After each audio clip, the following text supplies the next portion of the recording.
second to get them started. Go live. Yeah. He's hitting go live.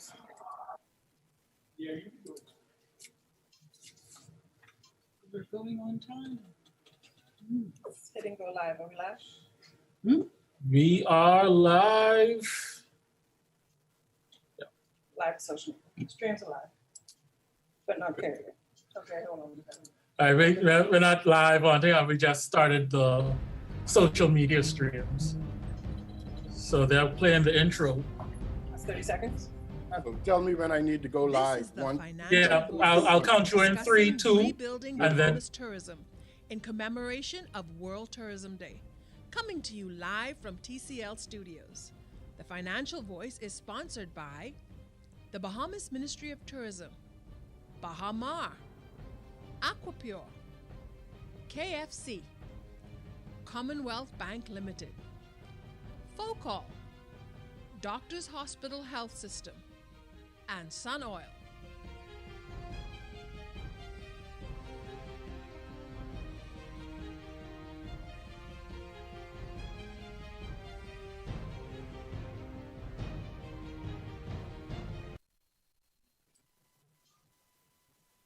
Good evening, and welcome to this virtual session of The Financial Voice, a brand of the Consulars Limited. Tonight, we are commemorating World Tourism Day, a celebration led by the World Tourism Organization of the United Nations to raise global awareness about the importance of tourism and its social, cultural, political, and economic value.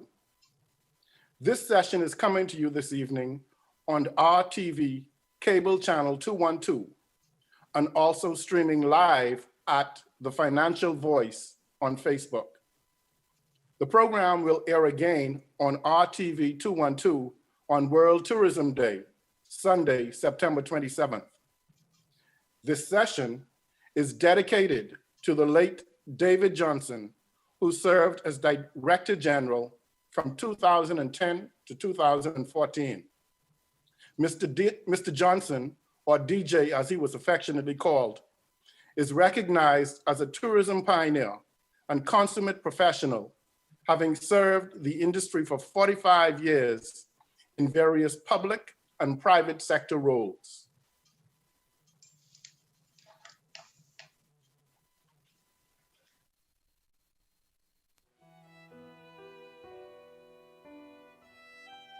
We have the need, a clear need, as shared by both the Minister of Finance and Minister of Investment, to stimulate our gross domestic product and improve government's earning. There's two strategies to making the Bahamas, the quality of life in the Bahamas, much better than we have today. One is, we can't do that simply.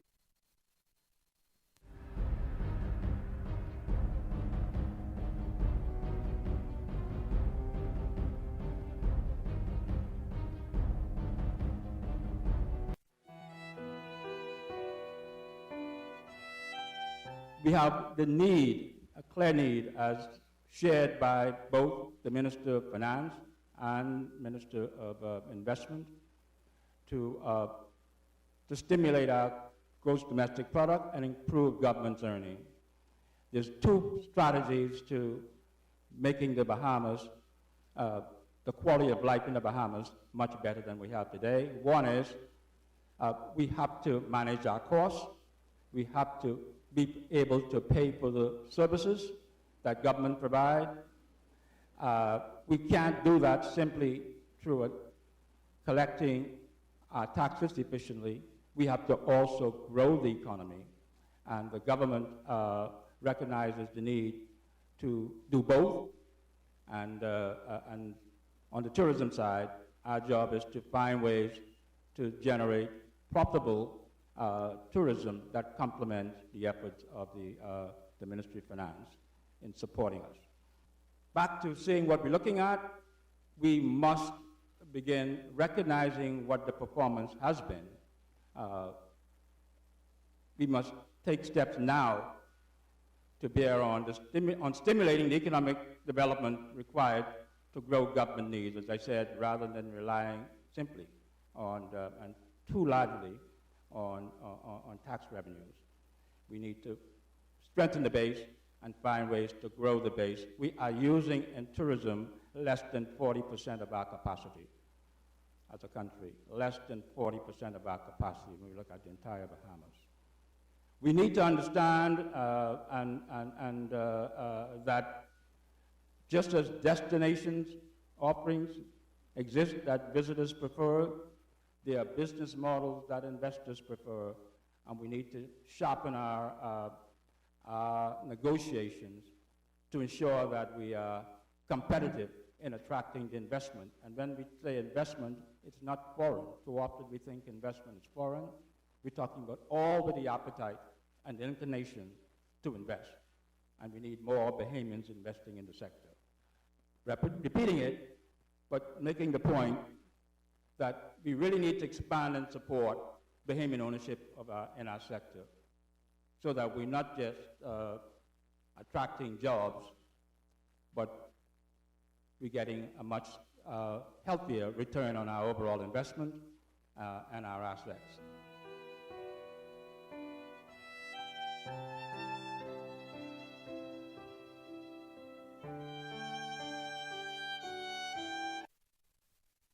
Good evening once again. May his soul rest in peace. I am Kerry Fountain, Executive Director of the Bahama Out Islands Promotion Board and a proud veteran of the Bahamas tourism industry. I am pleased to be your host for this groundbreaking program, Rebuilding Bahamas Tourism, which focuses on the future of the industry as it navigates a pandemic.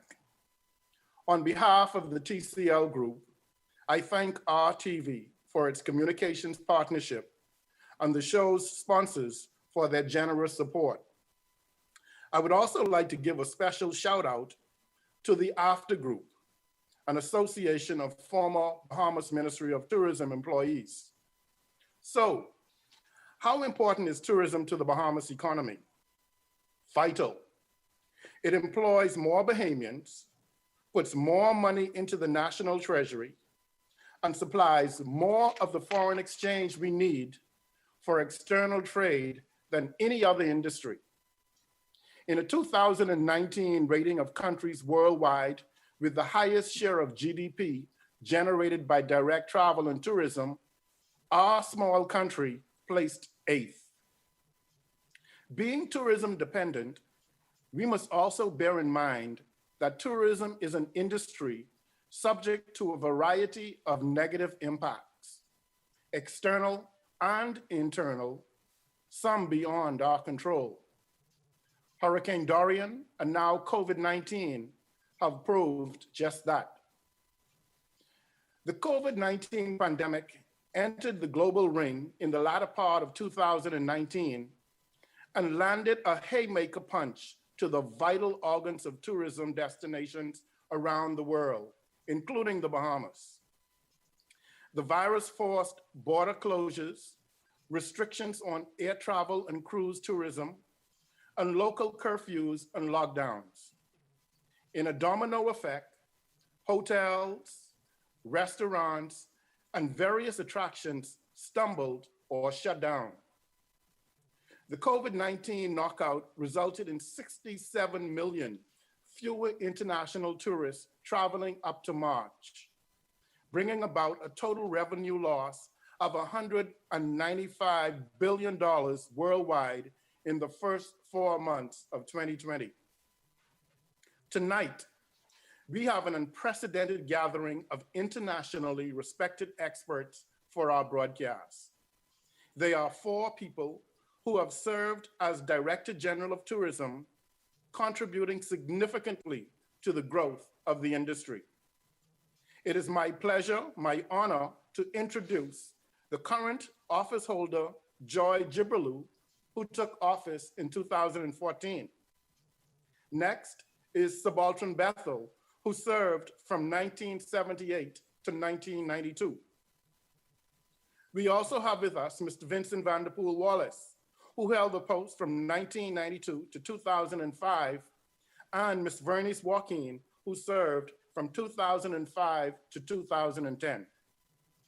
Ladies and gentlemen, thank you for so generously giving of your time to share with us this evening. Let's get started. The first question I'm going to pose to Ms. Joy Jibrilu.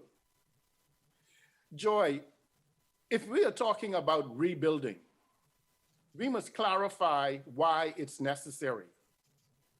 How big a hit has Bahamas tourism and our economy taken from COVID-19 in terms of visitor arrivals, employment, national income, and infrastructure development? And then there's just one last part to that question. And is the hit that we took, is that the same in the region and around the world? Your mic. Unmute. All right. Thank you very much. And that's going to be the most repeated word during Yep. this period. You're on mute. Good evening, Bahamas, and good evening, Kerry. I guess when you're the newest kid on the block, you get to go out first. But I do want to, first of all, begin by expressing my thanks to the TCL Group for assembling such an august group of tourism veterans and leaders to talk about rebuilding Bahamas tourism. I am truly both honored and humbled to be in their midst. Before answering the question, Kerry, and it was a long one, I do want to remind that this occasion actually celebrates World Tourism Day, as you said, coming up on the 27th of September. And its theme this year is tourism and rural development. This acknowledges the leading role of tourism as a driver of socio-economic development, employment, and entrepreneurial opportunity for rural communities in particular. So this is particularly pertinent to us in the Bahamas as we think in our own setting of family islands and the incredible value that they bring to our own tourism offering. Now to answer your question, and I think I need to provide some context to it. And I want to do that by referencing 2019. And I know everyone knows the stats, but just as I said, for a context setting purpose, 2019 was a banner year for Bahamian tourism. Destination welcomed over 7.2 million visitors, and this was an increase of approximately 9.4% over 2018. In fact, until COVID struck, we had seen visitor arrivals growing for the last 10 years, culminating in last year, where we recorded our best ever visitor stopover arrival numbers of just under 1.8 million visitors. So we were really on a good wicket. And if we look at cruise tourism as well, cruise tourism had also continued to do very well over this period. We now come into 2020, and we are mindful of the fact that we performed very well in 2019, even with experiencing the threat of Hurricane Dorian that wiped out two of our major tourism centers, Abaco and Grand Bahama. And I think what that demonstrated to us is the multiplicity of islands that we have on offer meant that we could continue with tourism as we all work together to rebuild those two islands impacted by Dorian. But the beginning of 2020, March 2020, coronavirus, COVID-19 was declared a pandemic, and this brought a literal stop to travel and tourism. In fact, for the months of April and May globally, we saw a decline of travel and tourism of 90 to 100%. That was across the world, global record, 90 to 100%. Those were just for the months of April and May, so let's be clear. But if we look at the first 6 months of the year, January through to June, the UNWTO tells us the declines were approximately 65%. And then if I look at our figures in the Bahamas, we see that for the corresponding period of January through to June, we saw declines of 66%. So we seem to be trending with the global trend there.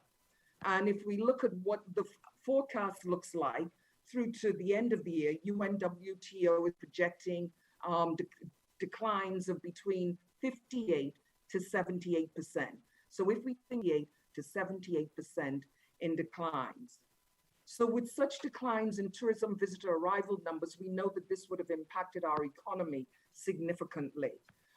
If we look at the contribution of tourism to our GDP, approximately 50%, depending on which figures you use, 50% employment, the hit has been tremendous. In fact, Ministry of Finance is reporting projected losses of about $600 million for the period that we have been in lockdown or reduced travel activity to the Bahamas. So this tends to be in line as well with what we're seeing, declines across the board. Travel and tourism is a global industry. Everyone's been experiencing it, and we're all coming out of it at the same time. And that really sets a picture for the discussion that we're going to have tonight. To put in context the importance of tourism to our economy, where we were, how we were trending for 10 years through to the end of 2019, in fact, through to January 2020, the impact of coronavirus. So apt that we're talking about rebuilding tourism in the Bahamas this evening. So I hope that answers your question. Thank you for a very comprehensive answer, and that your answer actually lays the groundwork for the rest of this evening. I just hope we get it together come October 15th when we reopen. Yeah. The next question I'd like to pose to Subaltern. Subaltern, Ann Richards, the Chief Executive Officer of Fidelity International, advises against rebuilding the past. She suggests taking the opportunity to reinvent business models. Is this necessary, and in what ways should we propose to innovate?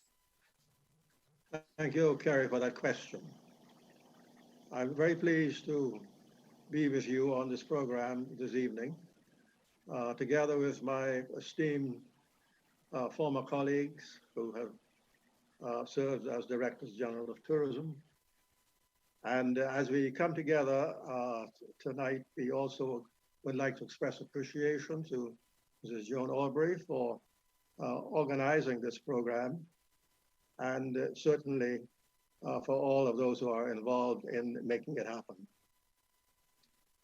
In rebuilding Bahamas tourism as a result of the severe health, social, and economic impact of the COVID-19 global pandemic, as has just been outlined by the Director General of Tourism, let us not forget that tourism, which is the main engine of our economy, has been good for the Bahamas and has served us well.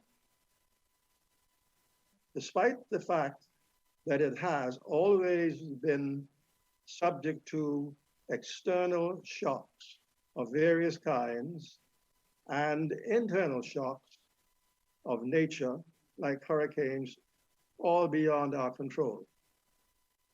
I certainly observed during the period of 14 years of my tenure,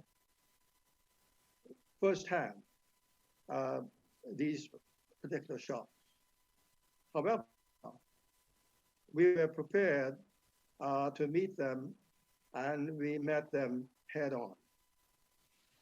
The shocks included several economic recessions, shortages of oil and gas, energy crisis, the escalation of fuel charges, various airline bankruptcies, effects of tourism, especially in the European markets, the Gulf War, stock market crash, and rise in competition from low-cost destinations.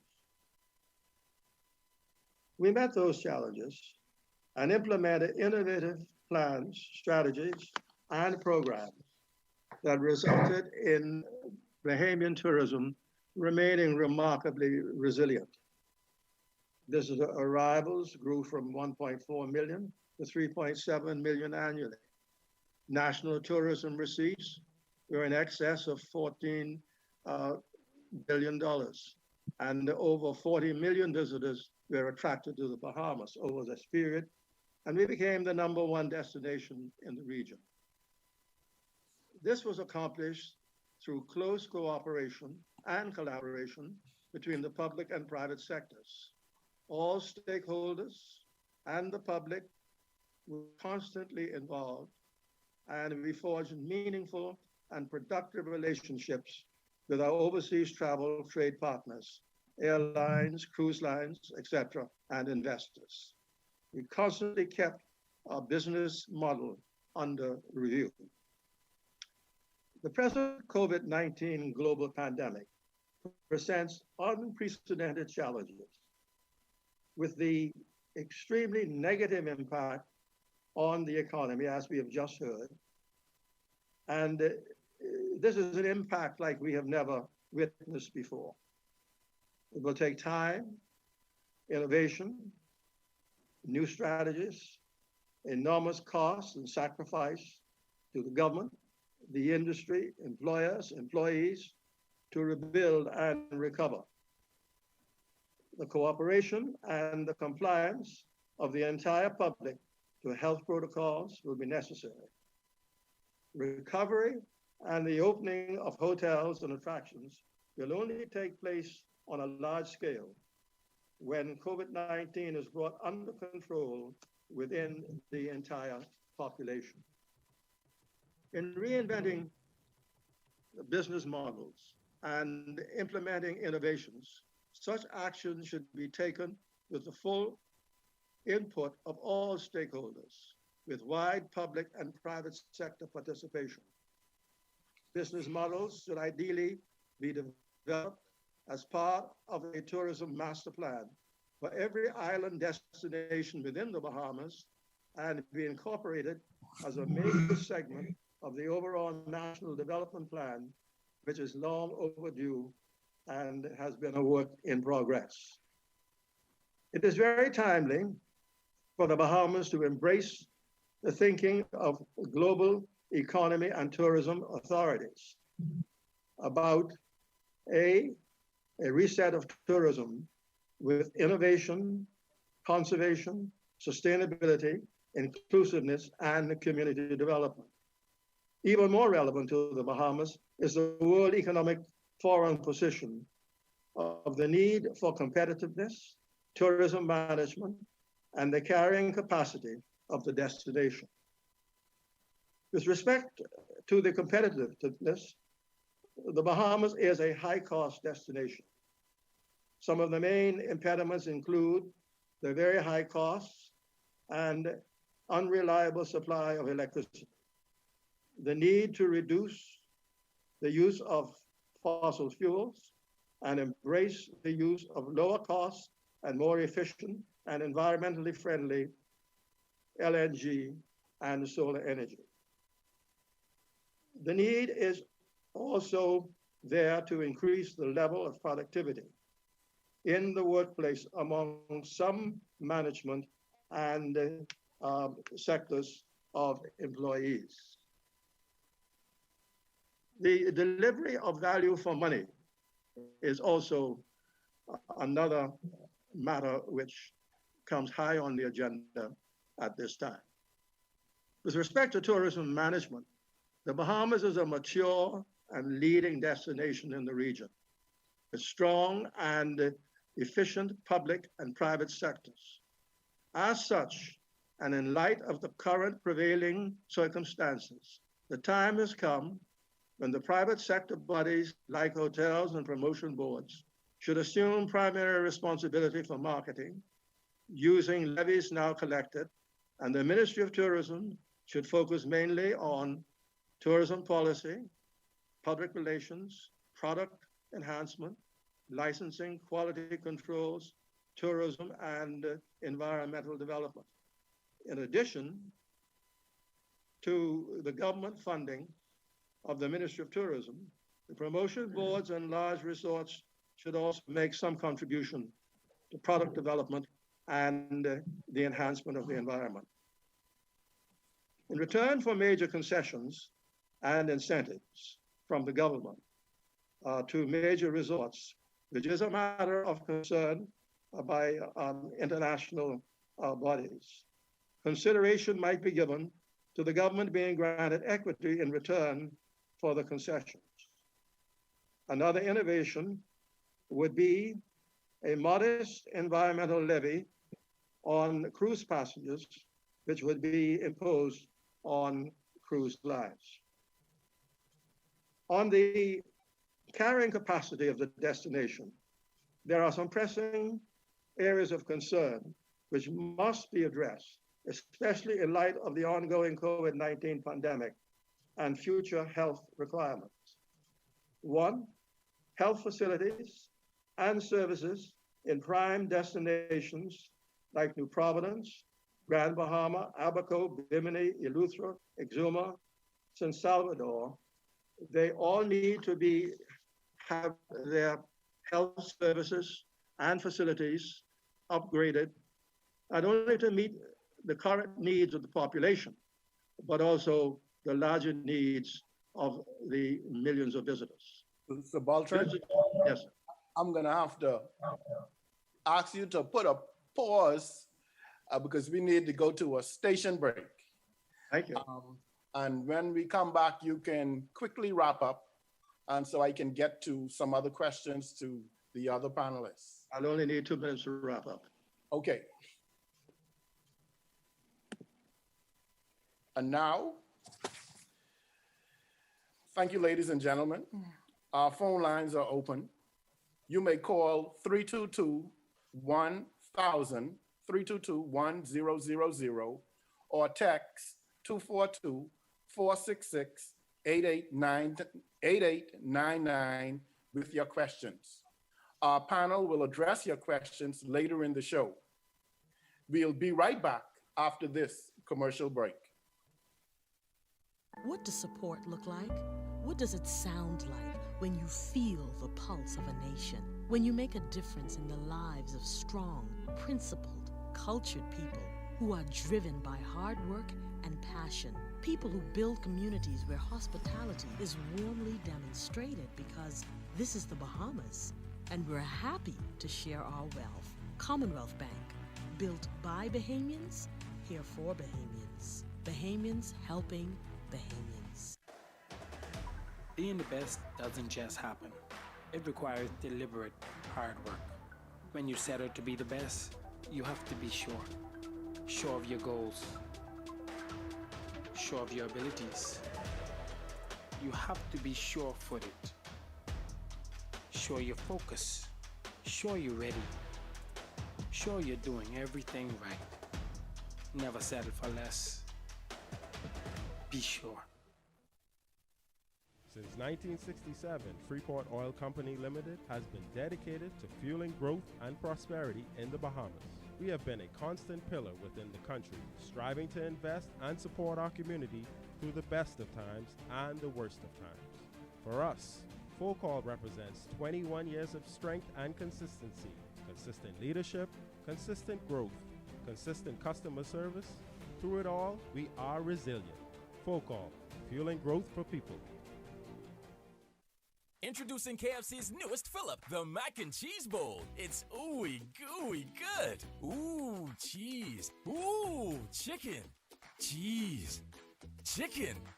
$5. Chicken. Cheese. $5. Look at all those fill-ups. Popcorn chicken, famous bowl, hot wings, fried chicken and mac and cheese bowl. 5 options for $5 each. Fill up at KFC Nassau. So the project really pays itself back. Correct. They set up at the conference, more the school.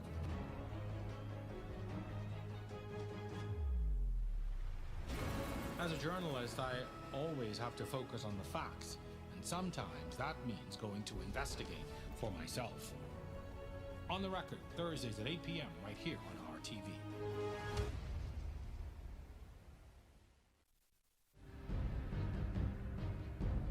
The Financial Voice is sponsored by the Bahamas Ministry of Tourism, Bahamar, Aquapure, KFC, Commonwealth Bank Limited, Focol, Doctors Hospital Health System, and Sun Oil.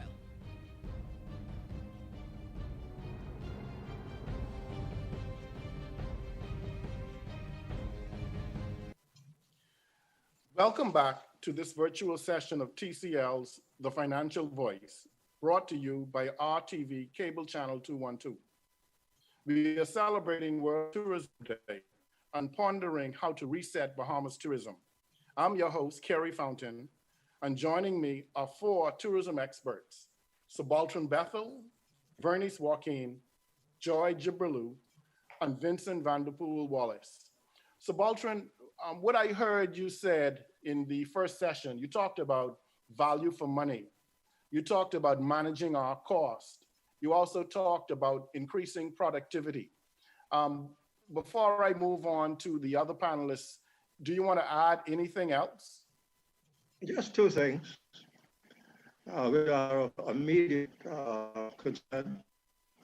That is subject to the approval made only yesterday by the head of IATA, that consideration to be given by global airlines would be able to enforce pre-screening with a rapid COVID test for all international passengers, so as to replace the quarantine period, which I know is giving great concern to the Ministry of Tourism and to hoteliers.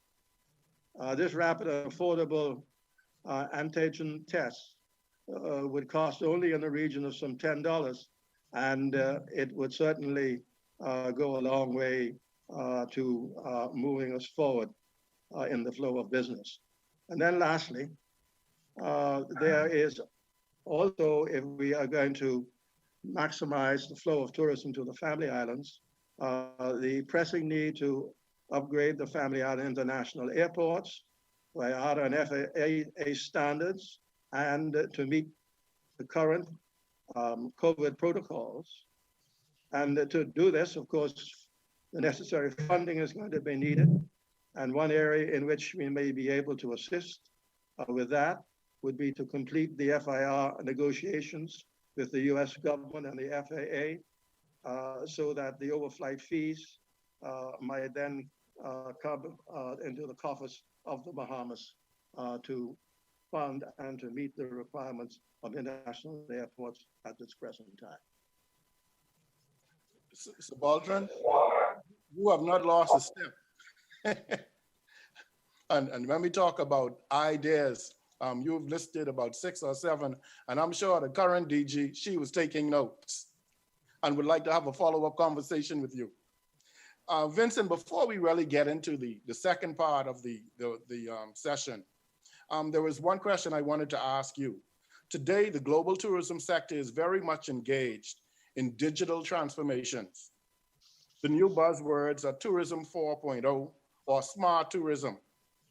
How are we planning, or how should we be planning to increase Bahamas tourism's digital footprint? And what's happening in the region and globally? Well, I think there's a lot of stuff that's happening. First of all, again, real joy and pleasure to be with this group. And Joy, that isn't specifically for you, that's joy for everybody, just so you know. It's a real joy to be with this group, and hope we get together more frequently. But to go specifically to your question, Carrie, you know, the odd thing is that a lot of what is happening in the digitizing side is really being forced by the pandemic. I mean, people just simply trying to find ways to have some kind of contactless transactions. And so suddenly things that we were I'm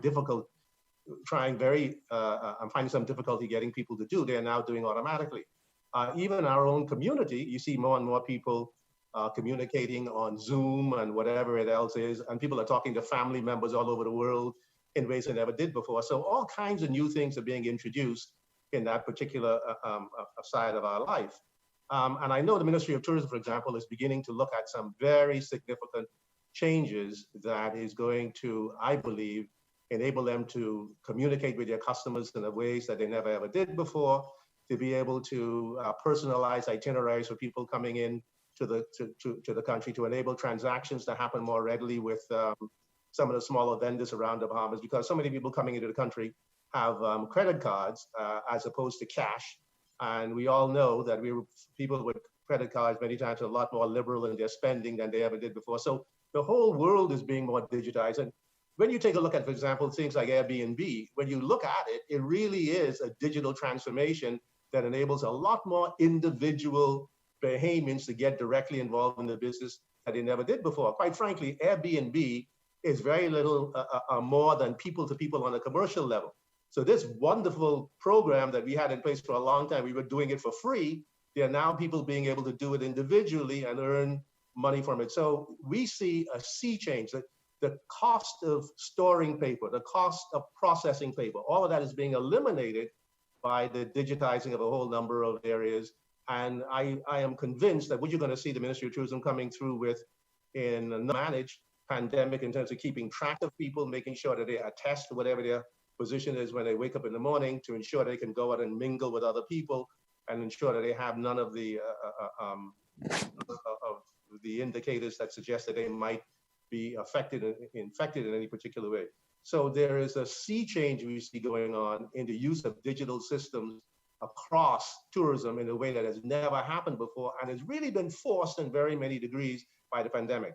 The final point is, when you take a look at what the people at the Ministry of Health come on and talk about every single time, a lot of the stuff they're talking about is digitized. So I think we have a very strange situation where we all lament the arrival of this pandemic, but I suggest at the end of the day, we're going to find that we are far better off by using some of the digital systems. Being pondered at the Ministry of Tourism. You don't care to be specific, do you? No. that is for the Ministry of Tourism to talk about specifically, as opposed to that. And, but beyond that though, Kerry, I know of a group of people who are putting together an over-the-hill GPS guided tour. You can go and look at it tomorrow. There is a sports heroes tour of the Bahamas. You can go look at it tomorrow. So the digital use of people booking things in advance and paying for it in advance before they come to the Bahamas, all of that is beginning to come to the fore in ways. And so I am sure that when we come out of this pandemic, we're going to have a lot more product and a lot more capability than we ever did before. But I will leave whatever announcements to be made to the Ministry of Tourism. Well, Mia Mottley, the Prime Minister of Barbados, she said, a good pandemic is a bad thing to let go to waste. Mm-hmm. So I'm sure we're going to be hearing more from Joy and her team at the Ministry of Tourism. Fernice, yes. What is the latest on the advancement of air travel infrastructure and overall quality of the travel experience in our islands, starting off with Nassau, and if you may, in the Family Islands? Thanks, Kerry. As everyone else has said, I truly do consider it an honor to be on this distinguished panel. So thank you, Joan and the Councillors Limited, for the opportunity. In terms of air service and the infrastructure to support it, we find ourselves at an interesting point, and I think all of the previous speakers have spoken to this in some varying degrees. Airports are critical infrastructure. They're assets for particularly countries and economies that are tourism dependent. And because, they represent the opportunity for stopover visitors, which obviously represents revenue for countries and what have you. So, before the pandemic, airports were largely focused on how could they process people as quickly as possible to get them through all of the check-in, bag drop, security screening, and what have you, get them to the hold rooms and or shopping, food and beverage, so that they could spend money and then get on the aircraft. So the focus was on, making processes much quicker, so people didn't queue for very long. They could go through the security process, whether you're talking about the use of, I forget the word for it now, but the scanning equipment, so that, people don't have to be any place for very long. This pandemic, however, has created a new, or an evolution, if you will, for airports, in the sense that airports now have to worry about health and safety. and not just safety as in air safety, but in terms of people being safe within an environment, given all of the focus on, how COVID is transmitted. So aircraft and airports are particularly vulnerable and have to be seen to be safe environments because of how this pandemic started and evolved, and all of the focus on it spreading on aircraft and so on. Whether that's true or not, that's perception is reality and so on. So airports now find themselves having to be mindful of processes and systems that all come together to give that passenger moving through it a sense that the environment is safe and their health will be protected while they're in that environment. I say all of that to say that here at LPIA, for example, that airport actually, just today we got word that we actually had the distinction of being the second airport in the region to get a health accreditation from the Airports Council International. Why is that important, that for an airport to be given a health accreditation? It's important because people look now for airports to be in a particular category because it then suggests to them that you are going to provide them with a safe environment. They know that the environment is sanitized and has all of the protocols in place to keep them safe while they're in that environment. So airports going forward, I think will find themselves not just thinking about how they move people through quickly, they're gonna have to think about how they keep people safe in that environment.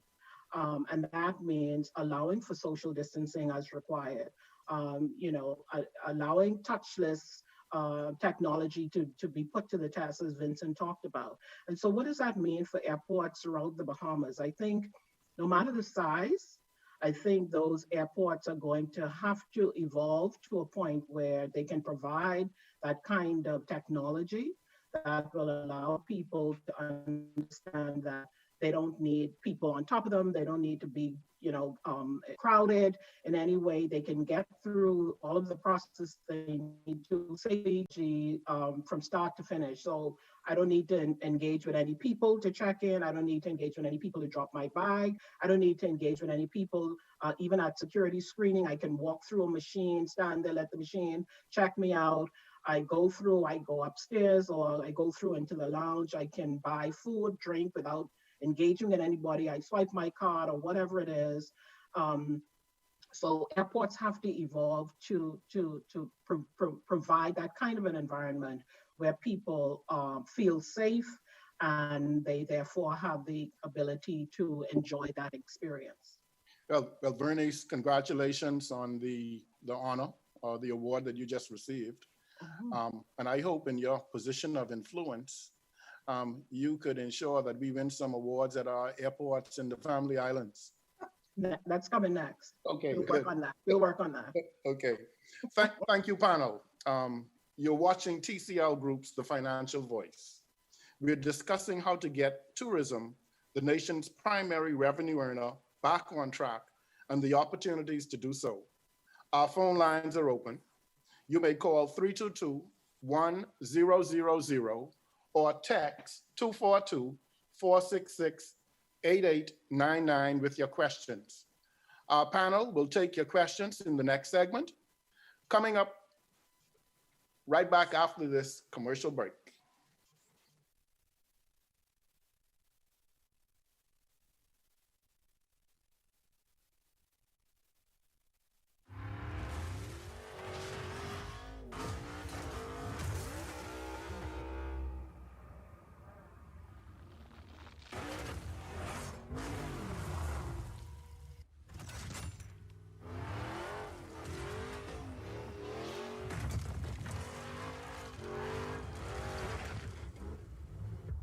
Performance speaks for itself. Pennzoil Synthetics, made from natural gas. Make the switch. Work preparing for the new normal.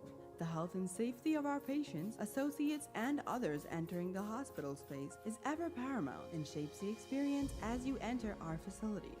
All persons entering the hospital will be COVID screened. which includes a temperature check and a few short questions. There's also mandatory hand and shoe washing stations upon entry. Masks are required and can be provided if necessary. To further limit contact, Doctors Hospital has launched a concierge service that allows for pre-registration, a hospital itinerary, in-car waiting, and a navigator to guide you through your visit. Our pharmacy is now offering curbside pickup and delivery services for prescriptions as well. CAT scans, mammograms, and 3T MRIs. Laboratory including our new same-day COVID-19 PCR testing, rehabilitation, and other services has also been adjusted. Doctors Hospital is here to serve you with the same quality and care that you've come to expect, even as we enter a new normal. Now, more than ever, Doctors Hospital continues to be trusted and best care now. Isn't your health worth it?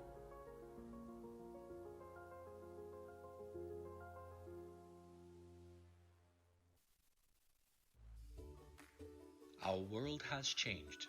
Many businesses have been closed for months, with little or no access to their customers, until now. Rev Media can help you remain connected to your customers. Our trusted customized advertising packages and personalized consultants will provide your business with immeasurable support during this challenging time. Your customers are already watching. Rev Media can help you to remain connected. Call us today. Let us help you.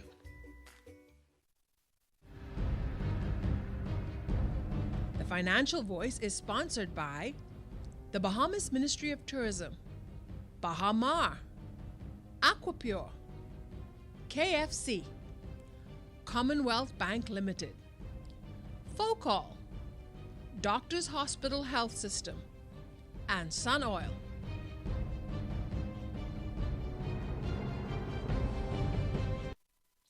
Welcome back to the Financial Voice, coming to you on RTV, cable channel 212, and streaming at the Financial Voice on Facebook.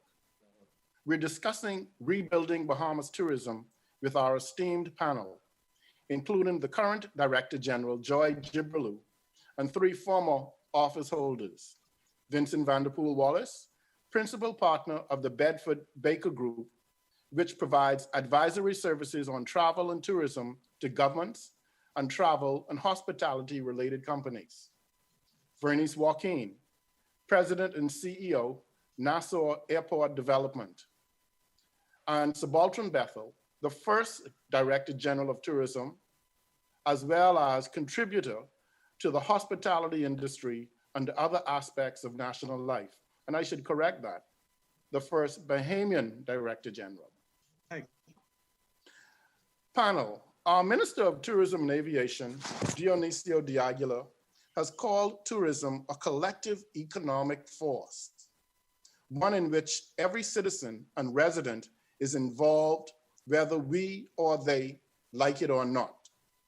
Similarly, the International Organization Partners for Livable Communities opines that tourism is too important a resource to be left just to the tourism professionals. Tourism needs to be a part of a community mobilization strategy. Joy, in resetting Bahamas tourism to increase the benefit spread, how can we get more cross-industry collaboration, public-private engagement, and more community-wide participation, especially in the Family Islands? Kerry, such a great question, and particularly at a time like this. I know that everyone on this panel will agree with me when I say that public-private engagement is so very important, and not only to address the development of beneficial policy and strategies perhaps for development of the sector, but in response to issues and problems that arise as well as for business support activities. And I'm saying particularly at this time, like the coordination of marketing efforts. I know you at the Bahamas Out Island Promotion Board know how important it has been, us collaborating, working together. And that level of collaboration has gone across all of the promotion boards, all of our hotel partners. And it has ensured that we have maximized the few dollars that all of us are dealing with and will continue to be dealing with at the end of this when we're coming out of this to showcase the Bahamas, but working strategically together so that we're not going into each other's territory. I also want to reference two other quick examples of what I view as excellent public-private sector partnership initiatives that the Ministry of Tourism has had the privilege of being involved with recently. One, the Tourism Readiness and Recovery Committee. That was a committee made up of public-private sector players in the tourism industry, ministries of tourism, Ministry of Health, Ministry of Foreign Affairs, but all of our promotion boards, our hotel partners, our private sector vendors. In fact, over 100 businesses came on board as we looked and worked together to come up with strategies as to how we would come out of this pandemic with protocols in place, focusing on health and safety. But a less known initiative that is key and is so important to our family islands is an initiative dealing with community tourism clusters. The Bahamas was chosen, one out of 6 countries in this region. There were 55 countries actually that applied for an IDB grant, and the Bahamas was chosen. Andros is the test case, and this is where partners are coming together, whether the National Trust, Bahamas Out Island Promotion Board, hotels, all coming to create a cluster, a tourism cluster. And if this cluster is successful, and all indications are that they are doing an incredible job, they get $400,000 that will help them to advance tourism at a community level on North and Central Andros. But the beauty of that is that's only the beginning. This is an initiative that we see opportunities to be spread across all of our family islands. So I know that's music to your ears, Carrie. Yeah, I was on a call today with Crystal Bethel and the team. And another example, Joy, is I know we have been trying to identify a rapid test because we've been encouraged as an industry when we reopen come October 15th to test the hoteliers, hotel owners are being encouraged to test their employees. And I know we're trying to come up with a rapid test that is not only affordable and effective, but you get results within 10 to 15 minutes. Carrie, just give me 1 minute. You asked a loaded question of Vincent. Subaltern raised some points, and we are encouraged. The Prime Minister did announce today that quarantine is falling away, but the Ministry of Tourism is coming out with the details. So there's a lot of information coming out of us, and including on rapid tests. So I just want to drop that little teaser there. Stay tuned. We look forward to being able to share some positive developments that will help us move out of this current situation that we find ourselves in and the barriers to tourism. Okay. Vincent, how should we be resetting to ensure that more tourism income remains in the Bahamas and Bahamians benefit more meaningfully across the board? And I know that was one of the goals of tourism that you had established before you left, or when you first came in as the Director General. Well, let's start with a very big one. I think it may have been in January of this year, the Minister of Tourism and Aviation signed an agreement, an air services agreement, or maybe it was in 2014, I forget exactly when it was, an air services agreement with the United States that really allows a lot more Bahamian carriers to begin to provide services for visitors coming into the country. So one of the things that we forget is many times, whatever the visitor is paying for their vacation, a significant portion of that is the airfare. Why should we not be much more involved in getting a piece of that airfare? And so I know there's been a webinar recently bringing a number of the carriers in the Bahamas up to speed on how they can begin to participate more in that. The second area is something that may sound a little arcane, but the simple fact is make sure that a lot more payments come directly into the Bahamas. There are so many payments that are made for tourism products that never arrive in the Bahamas. And some of those people really only send that portion of it has to pay for goods and services in the Bahamas, as opposed to getting the circulation of money coming here. I mean, Subaltern remember something from a long, long time ago. I'm not suggesting this be reinstated, but you remember once upon a time, Subaltern, there was something called the tour operator contract, where anybody who was bonded in the Bahamas had to have a tour connected with their package. must. And so when we start talking about some of the ways we're negotiating with people, get a lot more people to buy a lot more product before they get here. Because one of the issues many times is people fly and flop. You know, if they get to a big resort or someplace, they fly there, they lay down, they flop. But if they purchase something in advance, they will go out and use it. And so getting people moving around, and when they get around and using it, now you get a lot more transportation being spent in terms of moving around. And then there are things that are kind of obvious that we keep talking about and haven't done a good job of, is in terms of agriculture and fisheries. I mean, why are we still importing so much of the stuff that our visitors consume as opposed to us growing it and taking it out of our waters and providing? I mean, the notion of us continuing to import fish to the degree that we do in the Bahamas should be something of a national disgrace. So we should begin to do a great deal more of that kind of substitute. And then my 100% pet peeve is Bahamian fruit baskets. I want to know why we can't get that done. That's my litmus test for us being able to do some very simple things. I mean, if you go and buy a fruit basket almost anywhere in the Bahamas today, it has 100% foreign fruits. We're nuts. Why do we keep allowing this stuff? And we got all this fruit rotting and falling off the trees and et cetera in the Bahamas.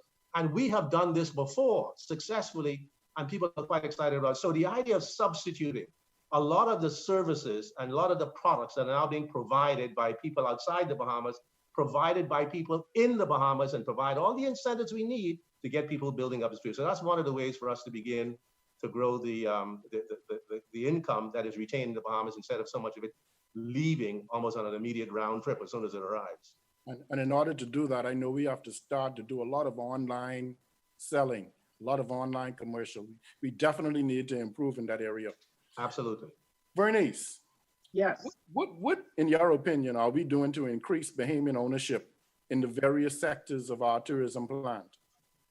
Well, this is a really good segue to what Vincent just talked about. I think one of my biggest pet peeves, I'll just be frank with it, is the fact that I think Bahamians still have this love-hate relationship with tourism. You know, it's that thing we do, but it's not really that thing that we enjoy doing. It's almost like we are engaged in tourism while we're waiting for something else to come along. There's all this discussion about diversification and that sort of thing, which it bothers me in the sense that we've not maximized tourism, but we're looking for alternatives. It's almost as though we don't want to be in the business of tourism. Like, why are we even bothering with this industry? When in fact, this industry is the largest growth industry in the world. Every country around the world is engaged in tourism, call it tourism or not. And this pandemic has absolutely proven that to be the case. So why would we in the Bahamas, who have some natural advantages that have always served us well, not take advantage of those advantages, those unique features and benefits that we have?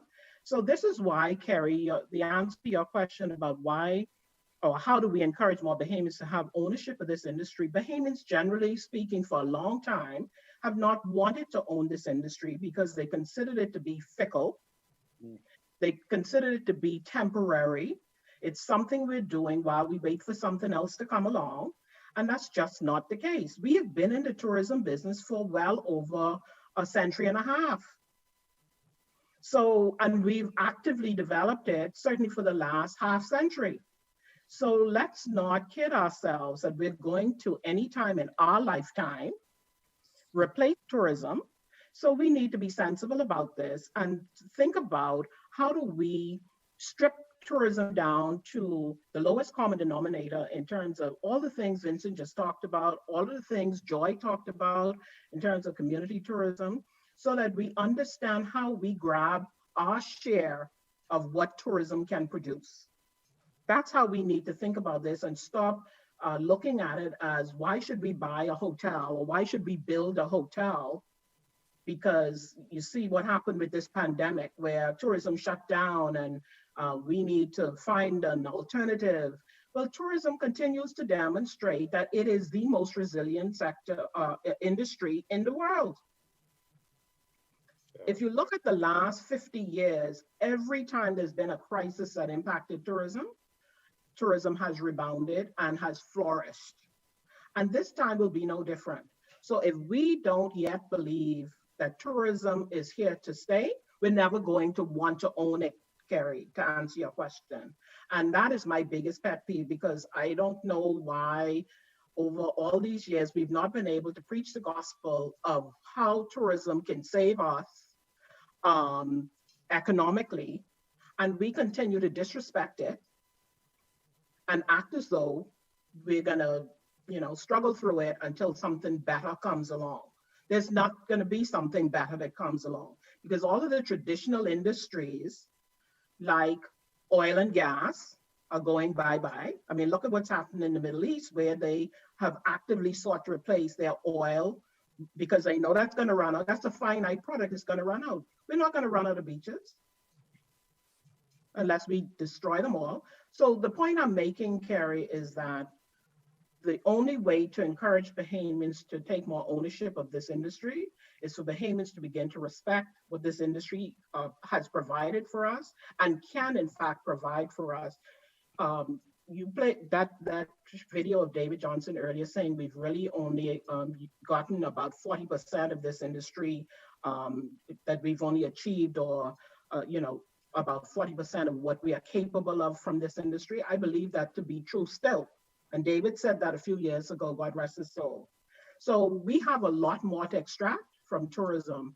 And but the starting point is for us to believe that we ought to own this industry, that it's not a temporary thing, it's not a fickle thing. It is solid, it is resilient, and it has the capacity to deliver so much more income to all of us if we believe that it has that capacity. Yeah. So I'll stop the gospel right there. Thank you. No, I allowed you because I wanted you to stay on that pulpit. And I try to share that same thing. We have an endowment with the University of the Bahamas. And, the students ask us, well, what is there to do in the business of tourism? You don't have to always own a hotel. You don't have to always work behind a front desk. Right. There's so many small hotels in the Family Islands that need, quote unquote, online help. How to have a business listing with TripAdvisor, how to keep your information updated on Bahamas.com. A lot of hoteliers in the outer islands are older and are sort of not tech savvy. And so, but as a university student, if I'm in the computer class, how do I get together with some of my friends, my student friends or colleagues, and talk to some of these folks and see what it is that what kind of platform you could provide for them to sell this product? Yeah, exactly. Absolutely. The Baltron, just before we wrap up, in Rwanda, a 3,700 member cooperative of rice farmers own the Natende Hotel, a 2-star facility. Could cooperative action be an avenue for more Bahamians to achieve greater ownership in tourism and hospitality? And are there examples, are there examples already in play? The answer is yes.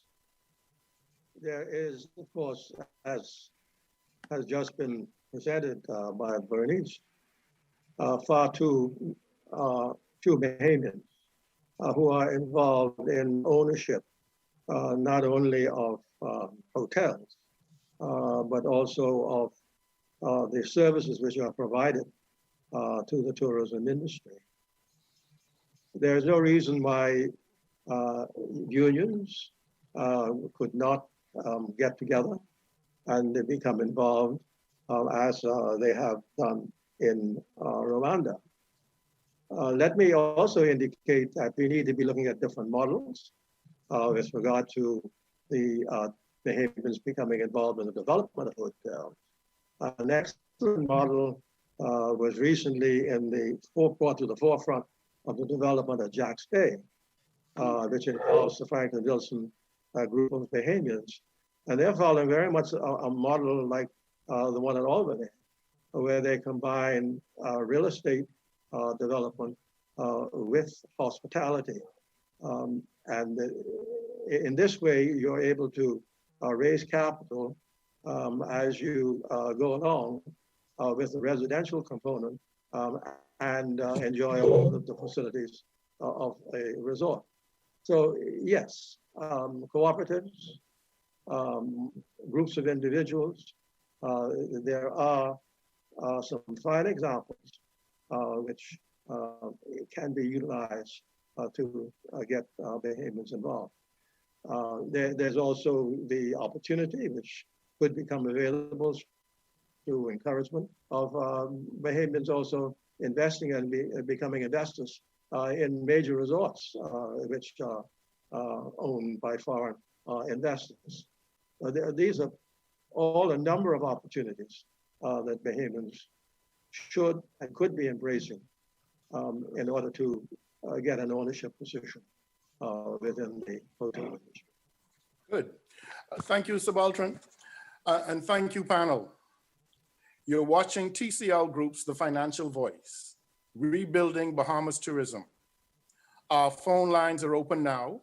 You may call 322-1000 or text the number that I shared earlier with your questions.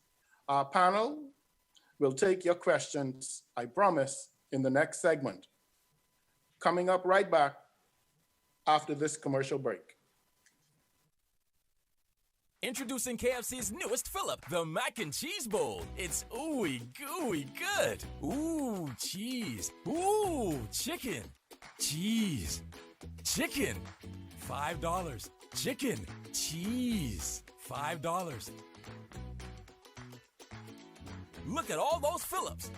Popcorn chicken, famous bowl, hot wings, fried chicken and mac and cheese bowl. 5 options for $5 each. Fill up at KFC Nassau. Being the best doesn't just happen. It requires deliberate hard work.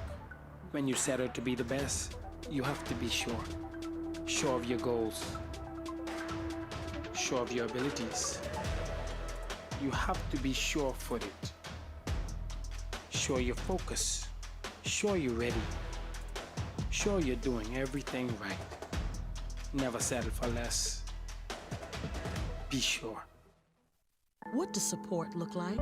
What does it sound like when you feel the pulse of a nation? When you make a difference in the lives of strong, principled, cultured people who are driven by hard work and passion. People who build communities where hospitality is warmly demonstrated because this is the Bahamas and we're happy to share our wealth. Commonwealth Bank, built by Bahamians, here for Bahamians. Bahamians helping Bahamians.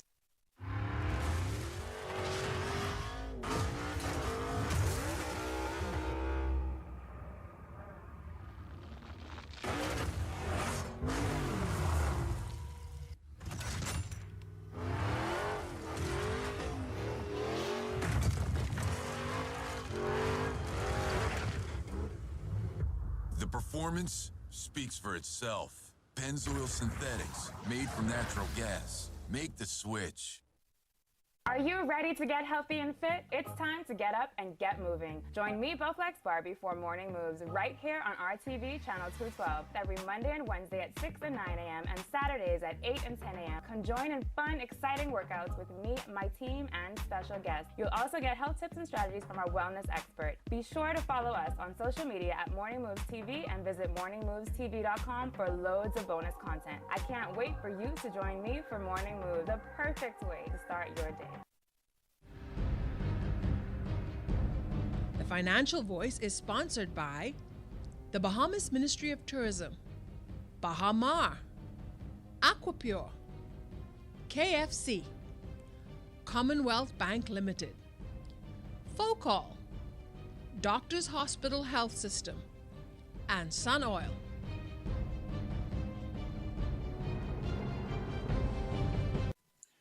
Welcome back to the Financial Voice, coming to you on the RTV cable channel 212 and streaming at the Financial Voice on Facebook.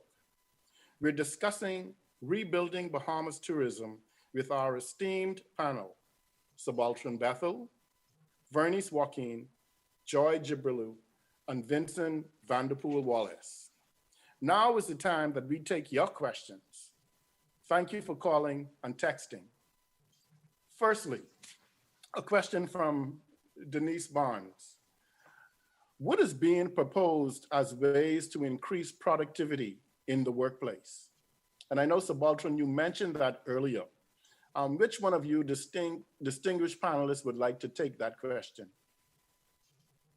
Well, I think we talked a little bit about it already, because a great deal of what we are talking about regarding bringing technology to bear on what it is we are doing is one way to increase productivity. You get an individual delivering a lot more value as a result of using a lot of technology. So, I mean, I happen to believe that travel and tourism is probably the most underserved sector of the global economy in terms of using technology. And so the opportunities to be able to do that to increase productivity, I think, are quite substantial. You spoke about some of them, Carrie, in terms of enabling people to book digitally and to book online for a whole variety of products. I mean, when you think about the number of steps that you cut out that a human being has to be involved in when you do it digitally, you suddenly find that one individual is being a great deal more productive. And there's a misconception, it almost leads to something that Bernice was talking about earlier. There's a misconception that somehow the use of technology is substituting for personal service. It is not. The way we use technology is to make personal service even more personal. If I can set up a system where I ask Kerry Fountain for his interests and preferences, and you provide me those interests and preferences, and when you get into your hotel and go into your minibar, you notice that your precise interests and preferences have been delivered to you, that's a far more productive way for us to do things, instead of right now, everybody goes, you drink the 2 bottles of whatever it is, they put the 2 bottles back. Well, I just told you that I like that particular thing. Why are you giving me this other stuff that I tell you that I don't want? So, and then it goes on and on in terms of ways to capture interests and preferences and personalize what people are. And there's nothing more powerful than recognizing some way by way of delivering things to them before they even ask for it. So that is the kind of use of technology to increase productivity in ways that are so very, very important. And then one final point. There's 160 million people who've come to the Bahamas between independence and now. We have information on a lot of those directed offers to people, knowing full well they already indicated this is something they want, is a far more efficient way to do things and making people more productive. So the avenues to make people more productive through technology, I think, are legion. Yeah, and not only productive, but also make the business make more money. Absolutely. Okay. Can I just add to that? 2 things to add to it. One is additional exposure of Bahamians involved in the industry abroad, where there are higher levels of productivity in certain destinations. And then secondly, incentives and training, motivation through incentives and training, so that higher productivity is rewarded. Thank you, Sabi. Joy, Basil Smith, who is the Executive Director of the Association of Bahamas Marinas, as you well know, he asks, can you discuss strategies that will help us capture boating business that has been going south of the Bahamas? So good evening, Basil. And I have to acknowledge the fact that Basil has just been a stalwart through this period, yes, beginning June 15, when we opened up private aviation, boating and yachting sector. And they have been with us through all the highs and the lows of changes to emergency orders that impacted tourism. We know that the most recent orders have not been tourism friendly.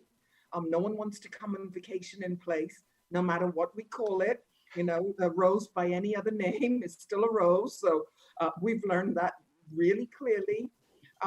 They don't want to be stuck in one place. The beauty about boating in the Bahamas is the multiplicity of islands, our beautiful, pristine waters, the opportunity to fish, to dive, all the things that are the #1 drivers of people wanting to travel now.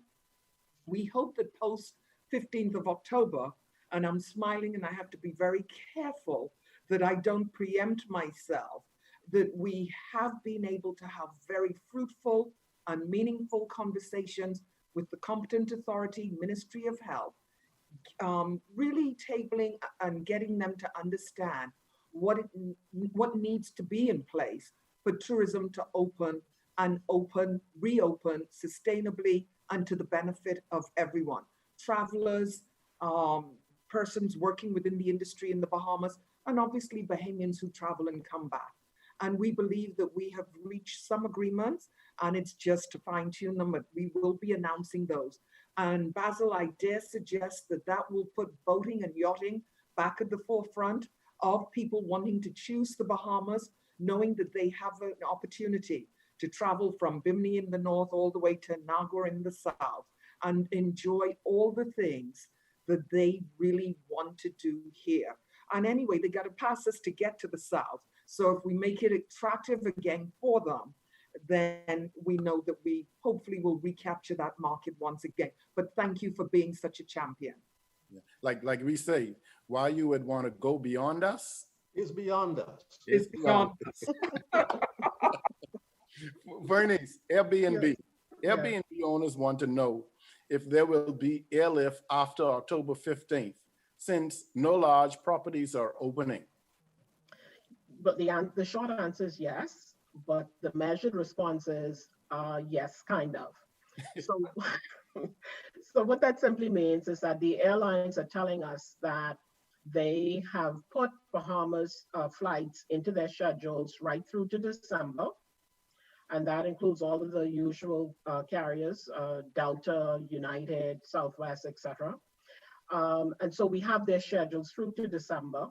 But again, a lot of that is subject to change depending on what we do next. And I think that's what Joy has been alluding to, that there's a plan to find a way to help us to be much more attractive with respect to this whole quarantine issue that's been an impediment, if you will. And so once we develop that plan and we can announce that, I think we can be, Airbnb owners and operators can be assured that there'll be adequate airlift to bring people to them.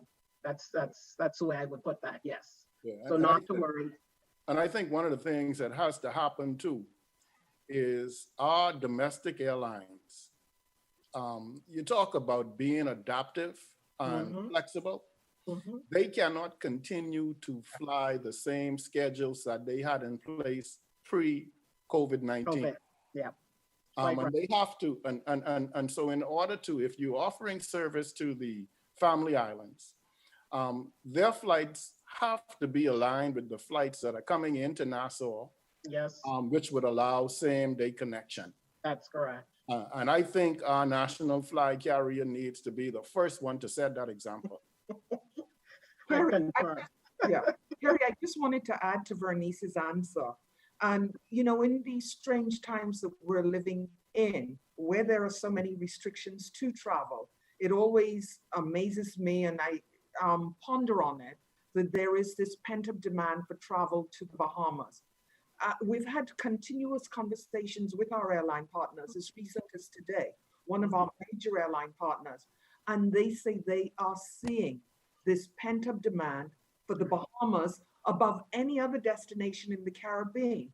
And we're seeing this from our travel agents, our tour operators as well. So they're in this with us. They know that once we start getting our act together and we open up and we are consistent with measures that we put in place, they want to be here with us. So I want to offer that as a word of encouragement and the light at the end of this tunnel, that we have found true partners. And Vernice, I think you'd agree with me. Absolutely. Partners. Absolutely. Joy, I have another question for you, and it's regarding Bay Street. And I know that would bring a smile to your face. Yes. Regarding Bay Street, before tourism opens, what are the efforts to clean up downtown?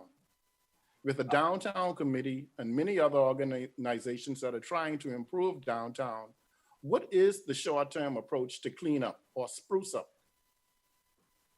This is a great question, and the bane of all of our lives. I said this very recently, and I'm going to say it again.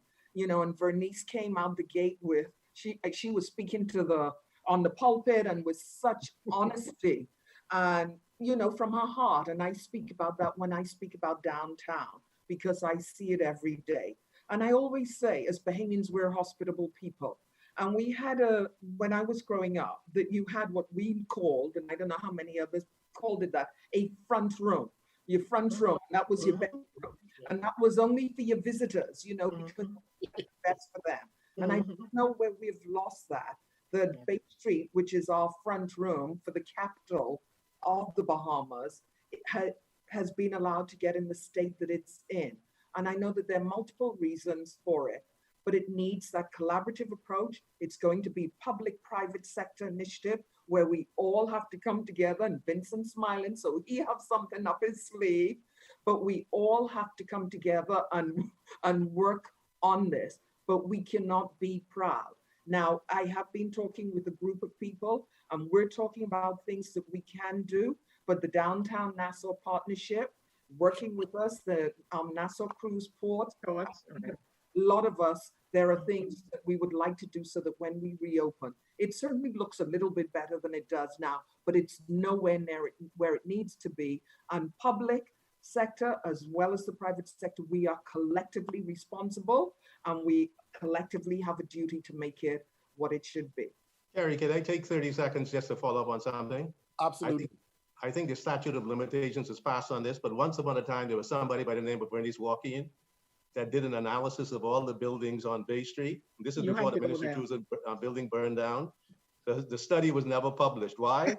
The worst building on Bay Street was the Ministry of Tourism building. So, but no, that's a very, very important part of in terms of the front door. But in addition to that, I mean, what I know is happening right now is something that's quite positive, which is Arawak Key.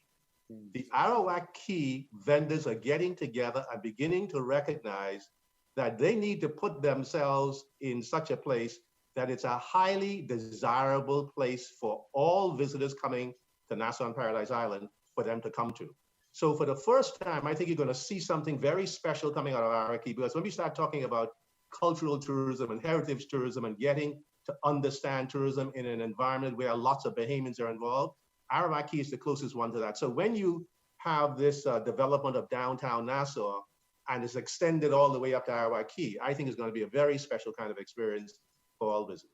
I know, Kerry, that people are tired of asking the question about downtown, and they've heard it all before. And to just cut to the chase, the biggest challenge we face is that there's so many disparate property owners in downtown that to get them all to commit to a single plan to revamp, revitalize the whole downtown experience has been a huge challenge.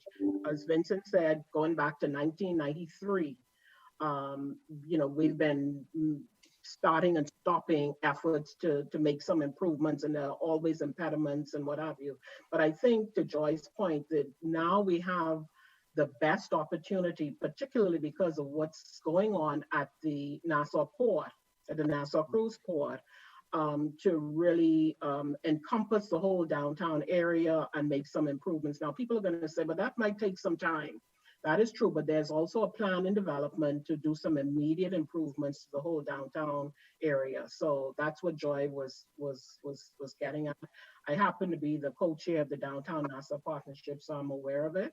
And so we propose to make that effective pretty soon. Yeah, I always, one of the things I remember Vincent preaching was, if you want to improve downtown, let Bahamians live downtown. True. I'm happy to see condo development starting to happen, because, if I'm coming off a cruise and I'm seeing where the locals are hanging out on Bay Street, guess what? That's where I want to go to. Joy, I have one question for you, and I think I have one for... With regard to the downtown, I think you hit on something which is vital. That we're going to improve the downtown, we're going to have people living in it. And there have been plans over the years which have pointed to this. And all we have to do is to dust them off and get to work. Yeah. So, Baltimore, we have a question that I'd like to pose to you. And it is regarding, again, economic development. How can we leverage this tendency to benefit rather than harm peerless family island environments?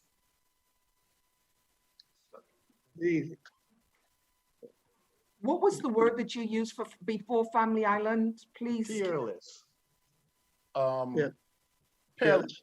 Peerless. Because the whole point behind the question is travelers are tending to steer away from, particularly so now with COVID, they're tending to steer away from densely populated urban centers and attractions. So how can we leverage this tendency to benefit rather than harm peerless family island environments?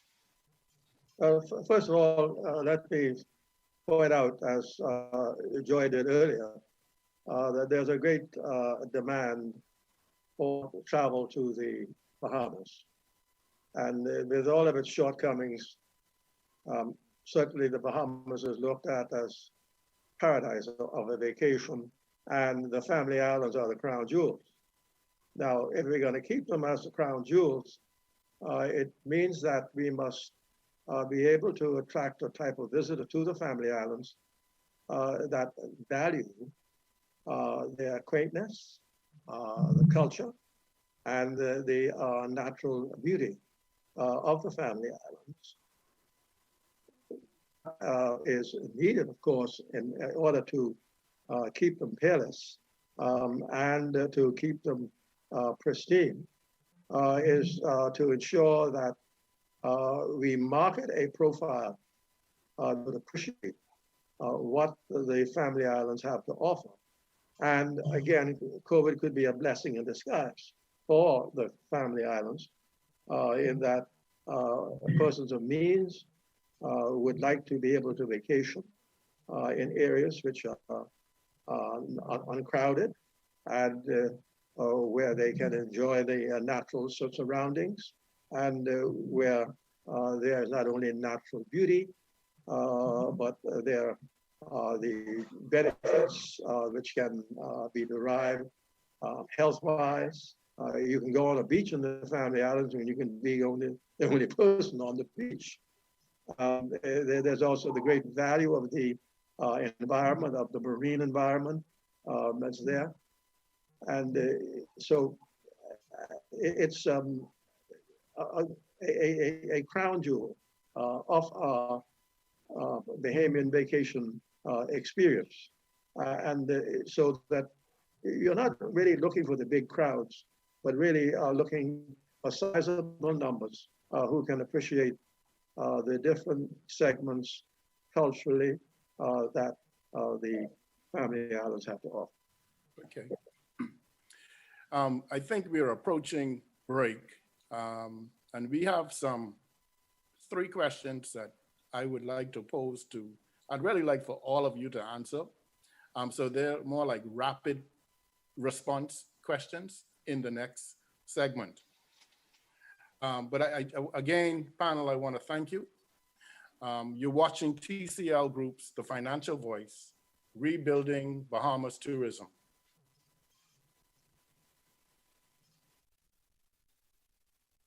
Welcome to Doctors Hospital. As the Bahamas reopens, we at Doctors Hospital have been hard at work preparing for the new normal. The health and safety of our patients, associates, and others entering the hospital space is ever paramount and shapes the experience as you enter our facilities. All persons entering the hospital will be COVID screened, which includes a temperature check and a few short questions. There's also mandatory hand and shoe washing stations upon entry. Masks are required and can be provided if necessary. To further limit contact, Doctors Hospital has launched a concierge service that allows for pre-registration, a hospital itinerary, in-car waiting, and a navigator to guide you through your visit. Our pharmacy is now offering curbside pickup and delivery services for prescriptions as well. Social distancing markers are placed around the facility, and scheduling for imaging, including CAT scans, mammograms, and 3T MRIs. Laboratory, including our new same-day COVID-19 PCR testing, rehabilitation, and other services, has also been adjusted. Doctors Hospital is here to serve you with the same quality and care that you've come to expect, even as we enter a new normal. Now, more than ever, Doctors Hospital continues to be trusted and best care now. Isn't your health worth it?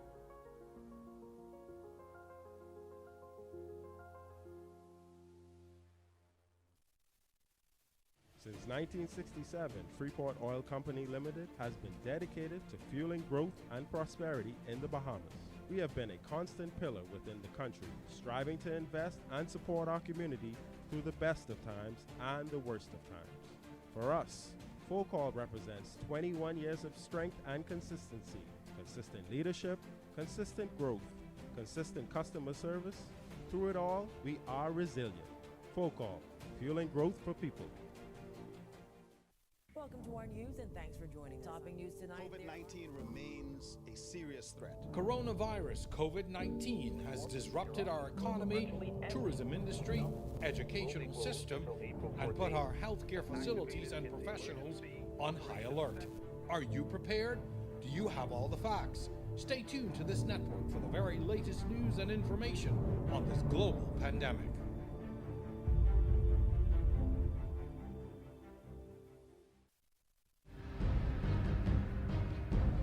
The Financial Voice is sponsored by the Bahamas Ministry of Tourism, Bahamar, Aquapure, KFC, Commonwealth Bank Limited, Focall, Doctors Hospital Health System, and Sun Oil.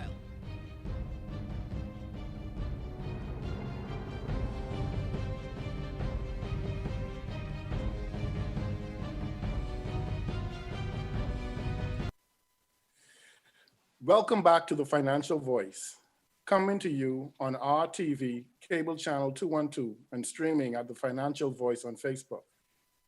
We have been discussing rebuilding Bahamas tourism with our esteemed panel of tourism experts, Subaltern Bethel, Vernice Joaquin, Joy Jibrilu, and Vincent Vanderpool Wallace. Joy, before we get to some of the wrap-up questions, there was one question I had in here regarding cruise lines, and that is, what is the expected time for the cruise industry to resume in the Bahamas? This has been a question on so many people's lips. I've been asked this over and repeatedly, and it's a great question. It's an obvious question. We know that at the moment, all cruise lines sailing from the United States of America are subject to a no-sail order by the CDC, Center for Disease Control. And that order has been extended numerous times. Most recent order goes through to October 31st. And the reason for that is the CDC, working in collaboration with the cruise lines, they're coming up with protocols that will be in place when cruising resumes. I do know that a draft proposal came out, in fact, just this week, talking about some of the protocols that were in place, and the CDC also issued one for the cruise lines. And I think once this is agreed to, we can see the return to some form of cruising again. Date is not known. We know that expectations are high, and curiously, we know that the demand for cruising is very, very high. All the cruise lines are reporting incredible bookings for 2021. So those cruisers who they want to get back, they are not concerned with what's in place. And part of the follow-up question to what you asked me is people always saying, well, are they coming to Nassau and Grand Bahama? The Minister of Tourism has made it very clear that that will be an expectation of government. We know that naturally they would want to go to their island, private island attractions. It makes sense for the reasons that Subaltern talked about with the beauty of the family islands, because you can control it from a public health and safety point of view. But those protocols are already established for ports of entry, Nassau and Grand Bahama, and we would want to see the controlled return of cruising to Nassau and Grand Bahama as well. Okay. Another question, I haven't heard anyone mentioning the heads of agreements as it relates to cruise lines. Since the pandemic, many cruise lines have been taking refuge in our waters without having to pay our government $1. I don't know if that's correct because they're registered. But what are your views on renegotiating? So, Subaltern, you want to? Well, there are, first of all, a number of concerns. One is an environmental concern. I'm very, very concerned to learn or to hear that cruise ships, Bahamian registered cruise ships, which are in Bahamian waters, are anchored instead of being tied to buoys. No cruise ship should be allowed to there should be fixed buoys that should be put down because with the dragging of the anchors and the chains, there's certainly going to be destruction to coral reefs. So for one, that needs to be addressed. Secondly, with cruise ships being registered in the Bahamas as a large cruise ship registry, the Bahamas is duty bound to afford two cruise ships the right to port within the destination. The question though arises is, at what cost? Are they doing so for free? Certainly that should be an added cost to the registration costs there. And then there is the question of the future of cruising with so many of the private islands which are being developed, which are attractions in themselves. There is the absolute necessity to ensure that many of the attractions as possible on those private islands are either operated by or owned by Bahamians, which is currently not the case for the most part. And so that's an issue which also needs to be addressed. And then lastly, with the COVID protocol, to what extent are the COVID protocols being enforced on board these cruise ships, which are anchored in Bahamian waters and which will in the future cruise in Bahamian waters? I think we ought to be clear on that, not only from a point of view of the US health authorities, but that they should be conforming with Bahamian protocols. Thank you, Subaltern. One question, can you explain why can Bahamians or why can the Bahamas implement the quick tests that the airlines are advocating? And I think we answered that already. Still, to get into the Bahamas, you need the COVID-19 RT-PCR tests. But I know because the industry has been encouraged to test their employees, the hotel operators have been encouraged. We are looking as an industry, not just who I work for, but the bigger hotels, the smaller hotels, the Ministry of Tourism, the Hotel Association. We're looking at how we can pool our resources to buy the most effective rapid tests that will deliver, like I said, not only effective results, but also at a very low cost or affordable cost, and within a 10 to 15 minute period of time. So that is for that. But I do want to get to some of the wrap-up questions. Subaltern, this one is for you. What is some ground that we have gained in tourism? And I'm asking you this because you're the if I respectfully can say this, the grandfather of us all.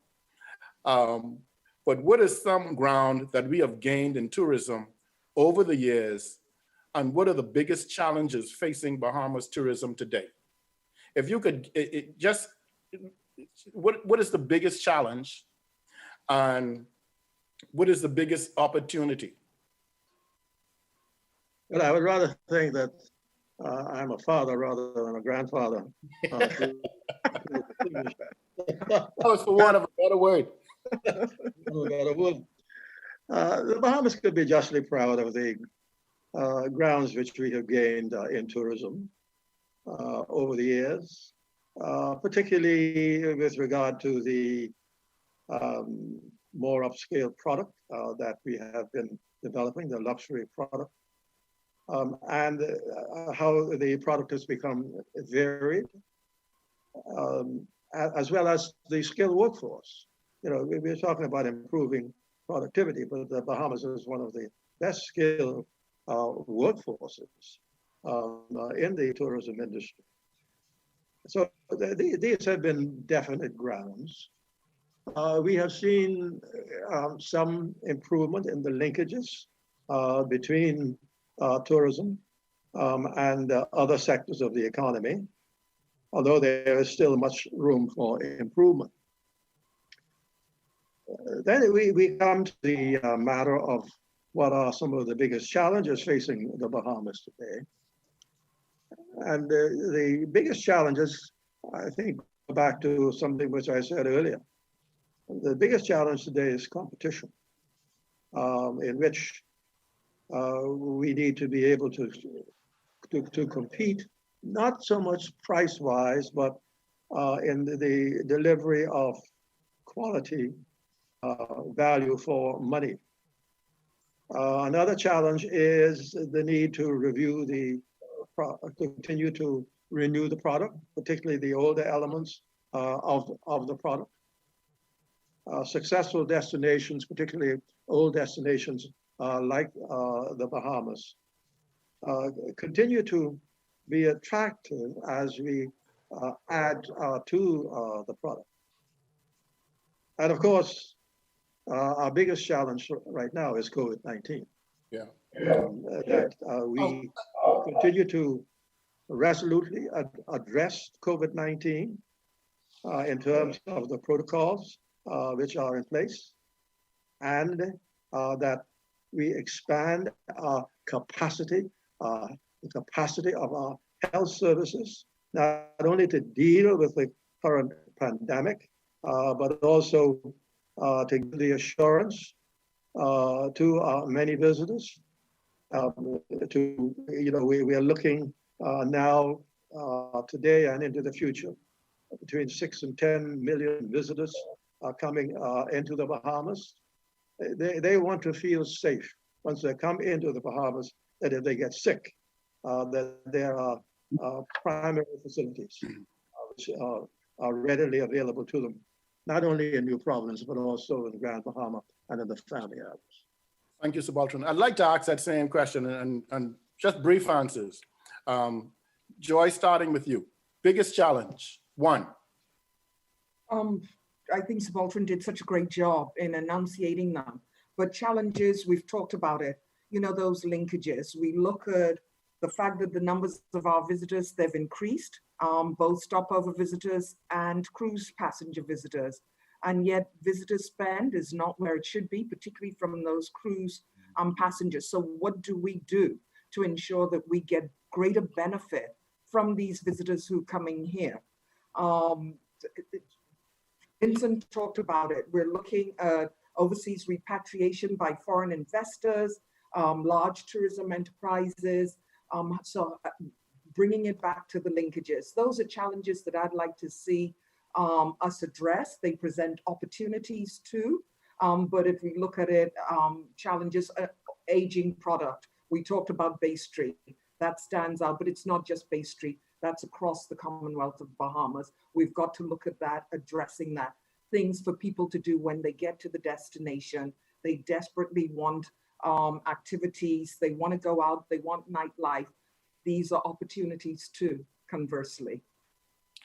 Fernice, biggest challenge?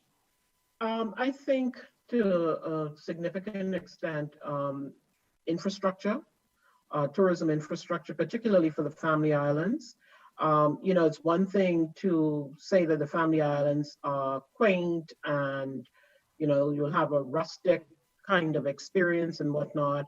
You know, when it comes to airports and roads and ports and whatnot, you know, we have the biggest challenge of any of our competitors in the region because we have so many islands.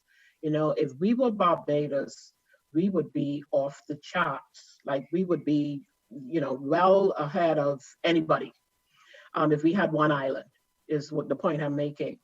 And so to have to replicate a lot of infrastructure in multiple islands, that's our biggest challenge. How do we get quality infrastructure so that, Bahamians and our visitors can get into and out of these respective islands in, efficiently, safely, and so on. And that's the biggest challenge, the cost of developing such infrastructure multiple times and, because of the variety of islands we have.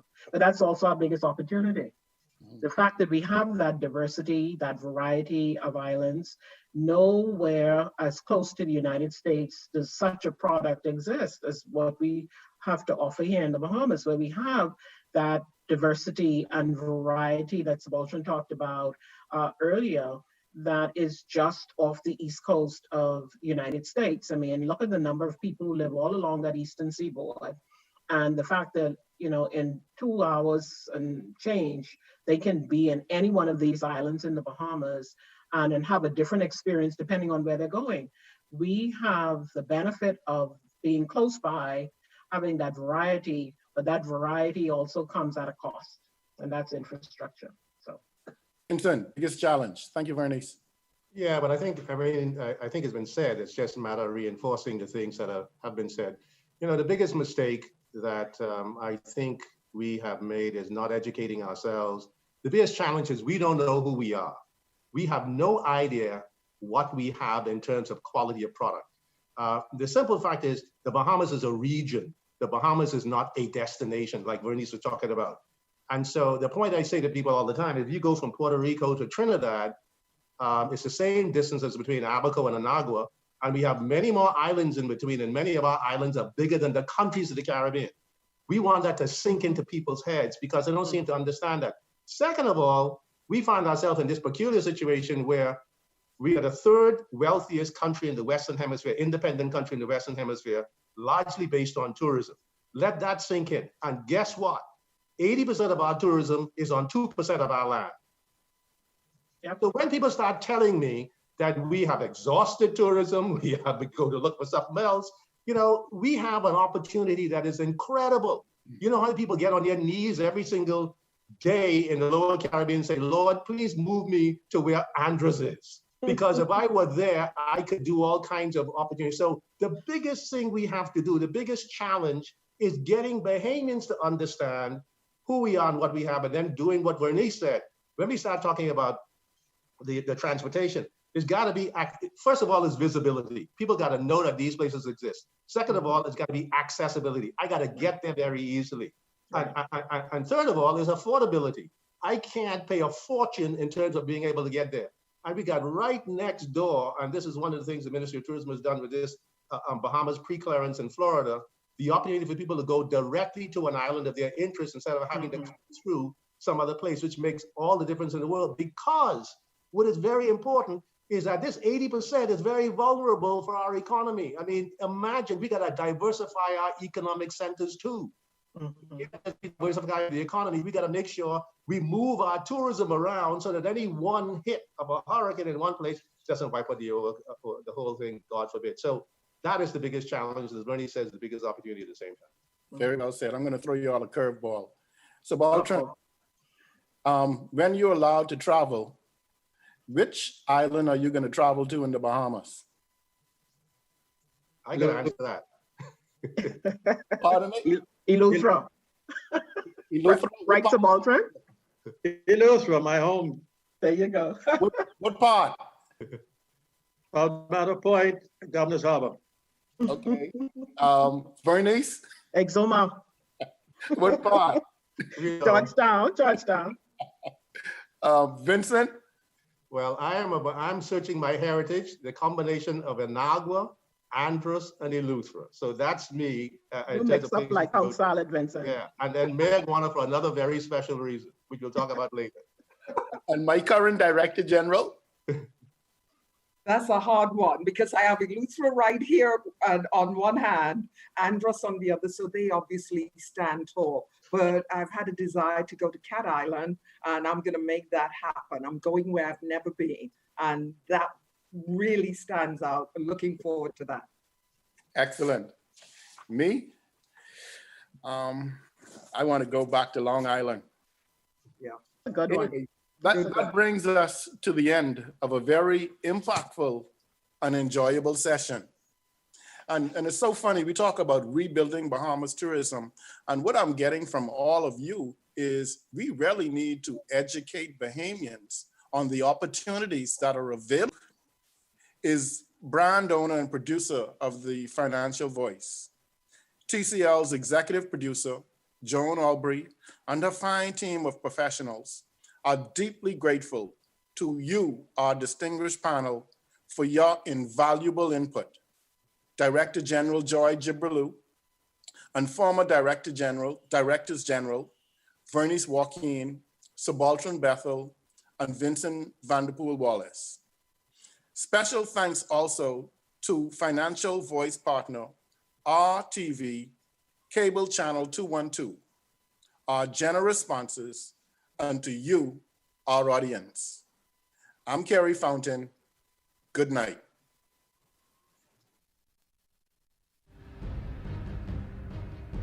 The Financial Voice was sponsored by the Bahamas Ministry of Tourism, Bahamar, Aquapure, KFC, Commonwealth Bank Limited, Focol, Doctors Hospital Health System, and Sun Oil.